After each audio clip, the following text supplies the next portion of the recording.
Guess what? Today, we're going to master the verb take with some cool activities. First up, picture this.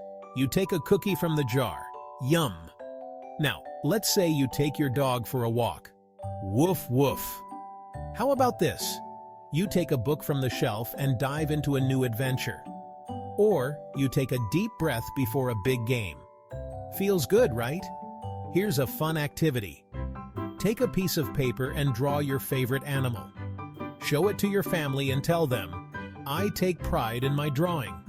Remember, take can be used in so many ways. You can take a picture, take a nap, or even take a moment to relax. So next time you hear the word take, think about all the fun things you can do. Keep practicing, and you'll be a take master in no time. Thanks for hanging out, kids. Don't forget to like and subscribe for more fun lessons. See you next time.